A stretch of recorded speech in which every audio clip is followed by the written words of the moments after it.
everyone. I'm Deb Engle. I'm the author of Be the Light That You Are, and I'm delighted to welcome Alan Cohen today to talk about one of the most important and powerful topics that I know, also one that probably is the most misunderstood in terms of spiritual principles. So I've asked Alan to join us today so that he can shed some light on this for us. He has been a long-time teacher, lecturer, and author of spiritual principles, and I'm so happy to welcome him here today. So, Alan, thanks so much for being here with us. I am delighted to be with you. Thank you. Well, you are known by people all around the world because of the work that you've done over many, many years. But for people who are not necessarily familiar with you, I do want to give you a formal introduction. So you are the author of 24 popular inspirational books, including the best-selling The Dragon Doesn't Live Here Anymore, the award-winning A Deep Breath of Life, and the best-selling A Course in Miracles Made Easy, which is a book in particular that I want to talk with you about today. You've also been a contributing writer for the Chicken Soup for the Soul series. Your books have been translated into 24 foreign languages, and your work has been featured on Oprah.com and USA Today, Washington Post. You also have a radio program called Get Real, which is broadcast weekly on Hay House Radio.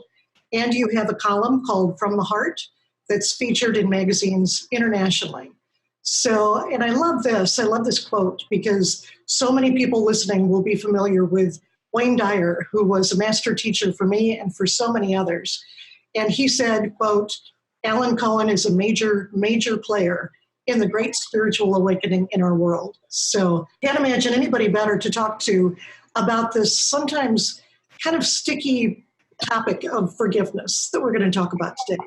As I said, I think maybe this is one of the most misaligned or misunderstood spiritual topics because often people equate forgiveness with letting people off the hook or thinking, well, I'll just take the high road and I'll be the forgiving person. But there's still a sense of hurt or betrayal there. So what I'd like to ask you first is about what A Course in Miracles says about forgiveness, because its take on forgiveness is very different. So can you explain what the Course says about it and your understanding? Yeah, the Course has a whole different concept of forgiveness than most people do. Most people think I was terribly wronged and someone hurt me and now I have to overlook it and I'll be the superior person for letting them off the hook. Course says it doesn't really work like that. It says that for you to perceive yourself as a victim of anyone or anything is really an error in your own perception. So it wants to correct our perception by saying that who I truly am could never be hurt. I'm a spiritual being that's beyond the physical, beyond financial, beyond relationship. And really what I'm going to do now is I'm going to take back my power from believing that that other person has power over my life. And I'm going to claim my wholeness and recognize that what I thought happened was really a story I made up. And it's a story that's working against me and against the other person. And just like I made up that negative story, I could make up a new story where it says, I am free and you are free. What I thought happened didn't really happen in the big picture of things. And now I step into the greater picture rather than the personality victim picture. It's something like that. I'm kind of pointing at it, but that's the way it works. So what you're saying, it really alludes to the fact that we start from a very different place of understanding ourselves, it seems like. So often we go through these lives and we think that we are our fears and our hurts, and we're in this kind of random universe with lots of people who are out to take advantage of us or hurt us in some way. But you're really speaking to the teaching of the Course and other spiritual teachings too, that we say that we are so much more than that. That's not the place where we start. Those are just the fears that we learn along the way. So you have this wonderful quote about forgiveness. Yeah, you have the power to take away someone's happiness by refusing to forgive, and that someone is you. So can you talk a little bit more about why forgiveness is so essential to our own happiness and to our understanding of ourselves? Yeah, we think that forgiveness is a gift to another person, which it is, but it's really more of a forgiveness for ourselves, because when I'm in a state of anger or upset or victim, I'm hurting myself. I'm putting myself in a box. And there's a wonderful line in the Course where it says, if you're a jailer keeping someone else in prison, then you have to sit by the door of their cell to make sure they don't get out, which puts you in prison with them. So really, anytime we hold a judgment against another person, we're really boxing ourselves into small-mindedness. And so when we let the other person off the hook, we need to forgive our own sake even more than for the other person's sake. And of course, when we get free, they get free. It's a package deal. You can't have one locked up without the other, and you can't free one without freeing the other. You mentioned that term small-mindedness. Can you say a little bit more about that for people who might be unfamiliar with that term? Well, the Course says that there's two worlds, really. There's the world of God, which is ultimate creation and everything that God is in that world. God is loving, and God is healing, and God is full of life, and God is joy, all those wonderful things. And then it says there's a world of the ego, which is a very limited idea of who we are. It's based mostly on body identification. And from that, we think that we're separate, and we're alone, and we're lost, and we're abandoned, and we're in competition. And there's this whole matrix of thought that binds us to a very, very, very, very tiny sliver of the universe. And the Course tells us that that's really the source of all our pain, to think that we're this small little body who's competing for good, when we're actually an expansive spiritual soul that has all the good we could ever want. So what we want to do, the major shift in perception of the Course is calling us to make, is a shift from poor, small me to great, whole, empowered me. And it's just a different belief system. It's a different thought system. When we step into it, everything changes. That really reminds me of a passage in the Course that I have here because it's one of my favorites. It's so poetic and so beautiful. It says, "What could you want that forgiveness cannot give? Do you want peace? Forgiveness offers it. Do you want happiness, a quiet mind, a certainty of purpose, a sense of worth and beauty that transcends the world? Do you want care and safety and the warmth of sure protection always?" It goes on beyond that too, but it says all this forgiveness offers you and more. So it's one of the passages in the Course that I think is really easy to understand, right? And it really speaks to living from this different mindset, this place in our being. So why is forgiveness the path to peace, as the Course says? Because it works. My friend David Hoffman, who's a wonderful Course in Miracles teacher, he said that you're basically being asked to give up nothing to replace it with everything. So, we think we're clinging to our money and our possessions and our stories, and it's kind of it doesn't get us where we really want to go. When we release all that clinging, that fear, then we go, I come into a wonderful space of healing and wholeness and heart openness, which is all we ever really want.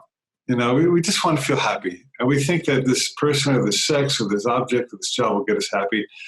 And it might for a little bit, but really, unless we claim happiness from the inside out, we're not going to find it. So the Course is really asking us to give up all the stuff that we thought would make us happy, but doesn't, for that state of consciousness and being experience that already is happy, which is all we really want anyway.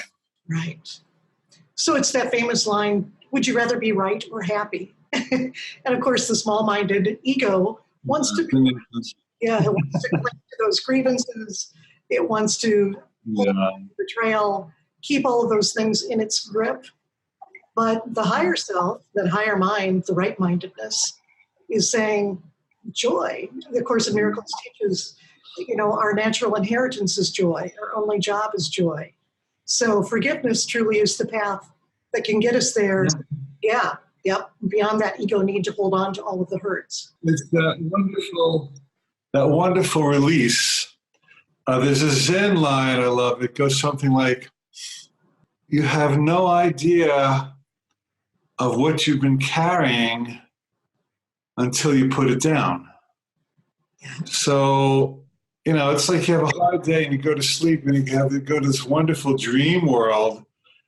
And it's like you're just you're just escaping the insanity of the world, and you're coming home to the peace that we were created to feel. I mean, God wants us to be happy. That's the main message of the Course in Miracles.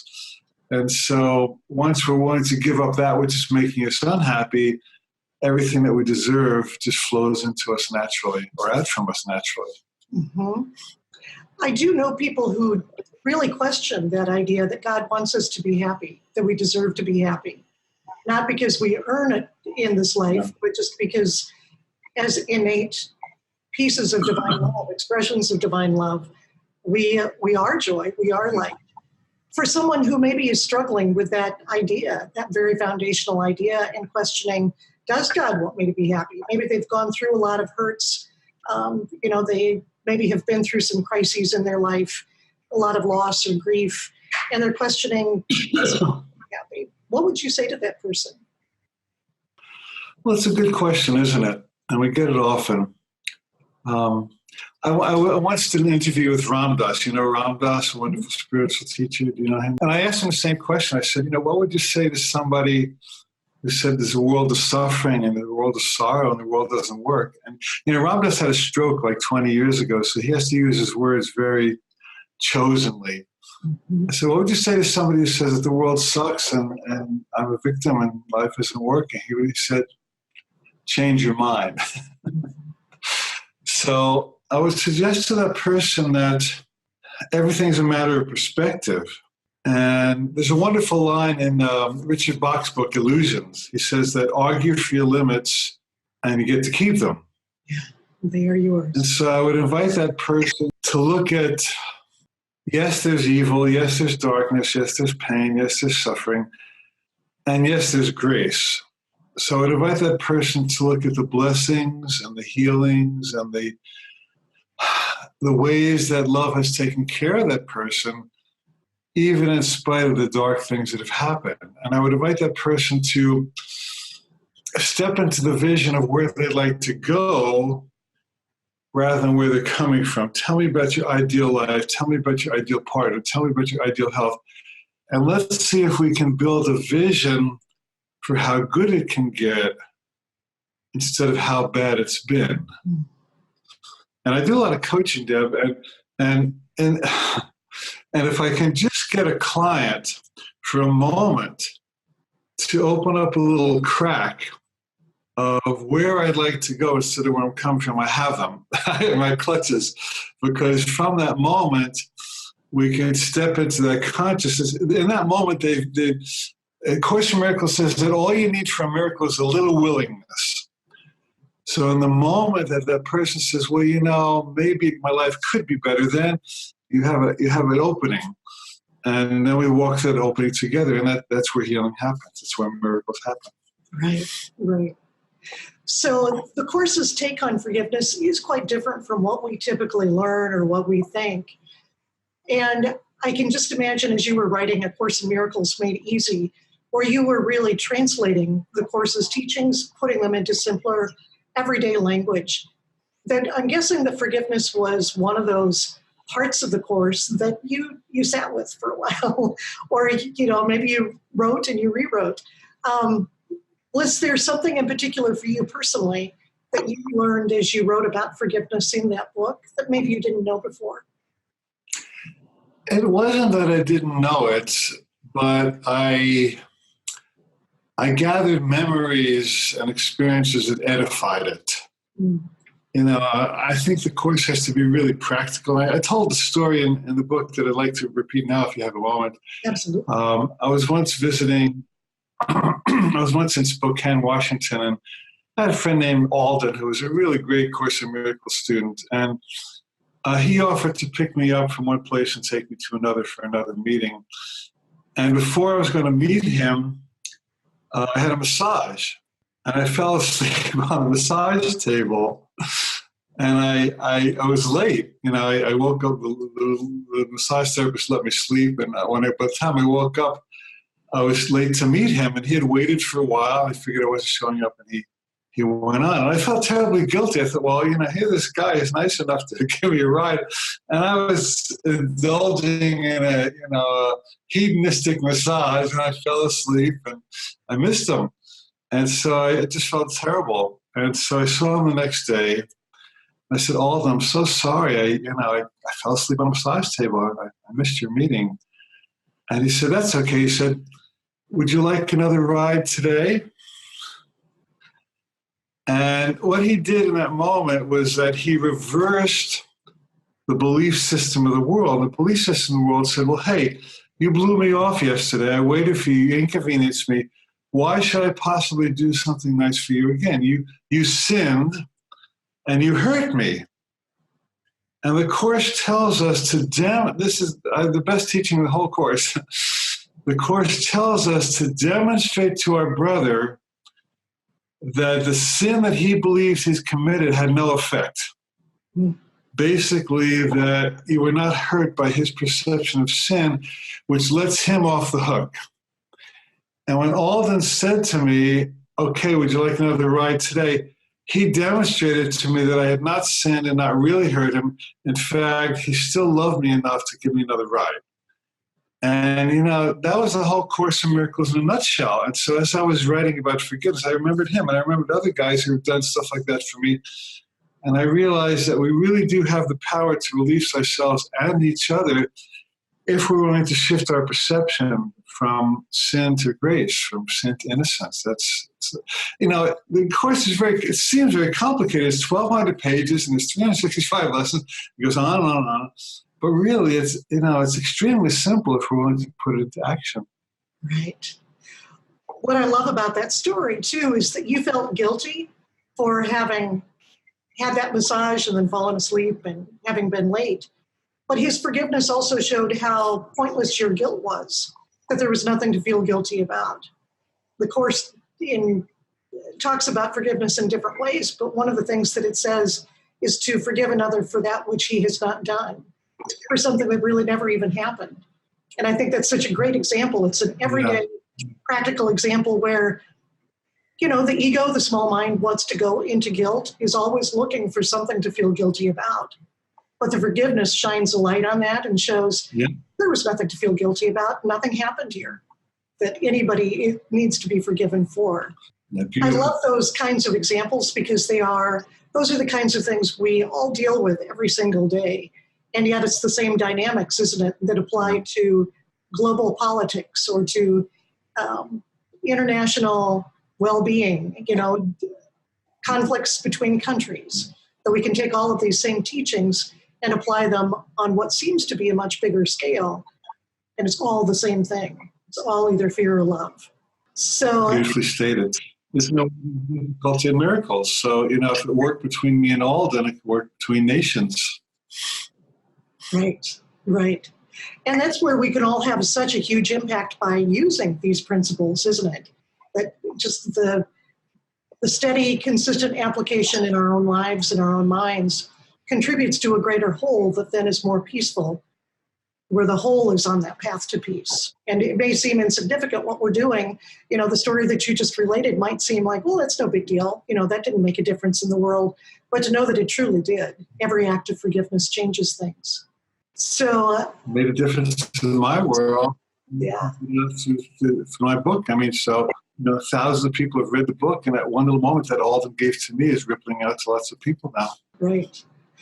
Well, since we really do, the teachings, the principles, as you say, are so practical and really so simple when we just put them into action.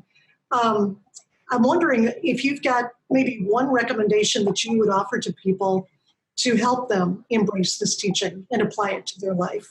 Again, if maybe they're kind of struggling with past experiences. You said so beautifully a couple of minutes ago that this is about looking toward the future, creating a new future, not looking toward the hurts of the past. So is there any other practical tip or recommendation that you might make to help people move forward instead of go backward?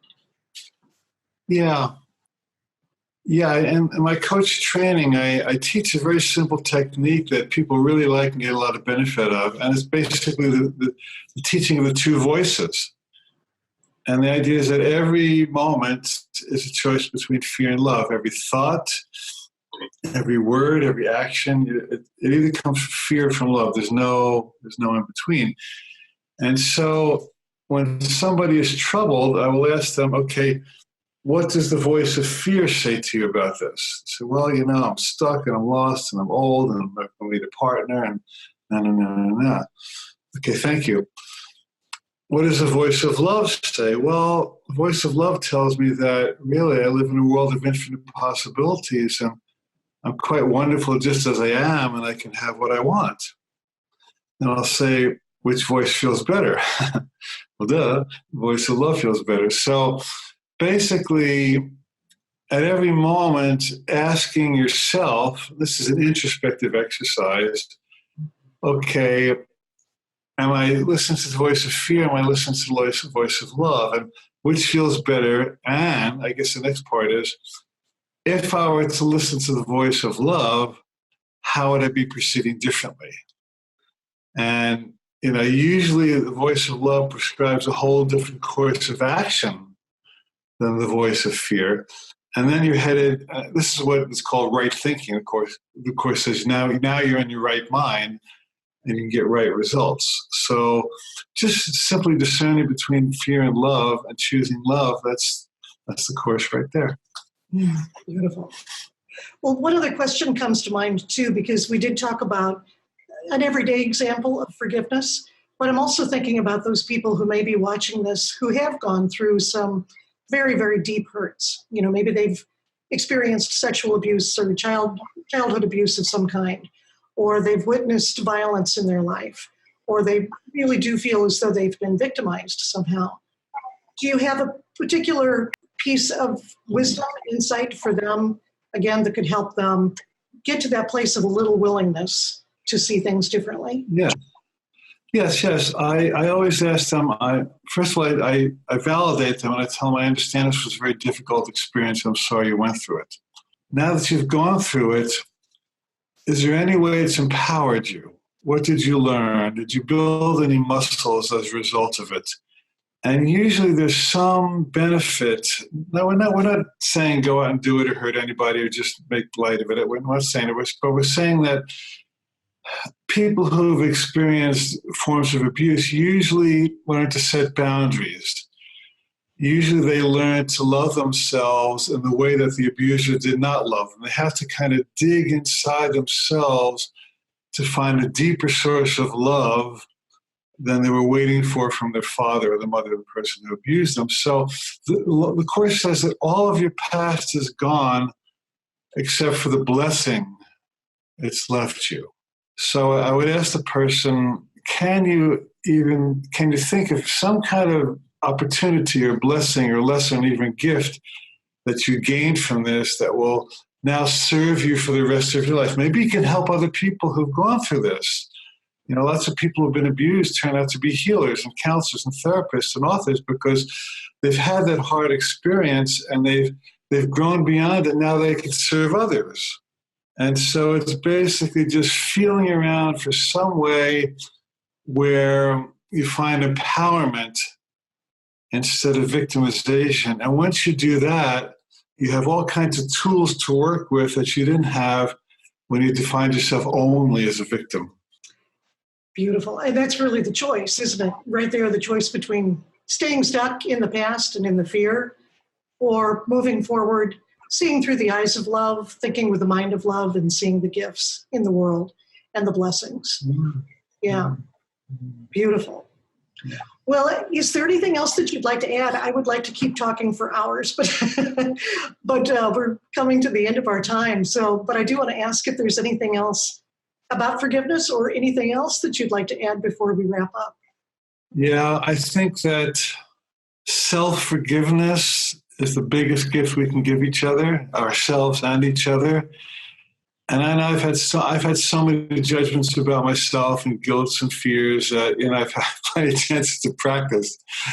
And I know that when I can get to the place where I find my own innocence, that raises me to such a level of wholeness and strength that I'm in the perfect position to help others. I actually wrote a book called The Grace Factor because one of my themes of late is grace, recognizing that we are loved and accepted and cared for by Spirit, by God, and in so many bigger ways than we care for ourselves. So if we can just adopt the attitude of a loving, compassionate parent toward ourselves. A lot of my students are parents, and I say, well, do you hate or punish or judge your kids if they mess up? And they say, well, no, not really. I just want the best for them.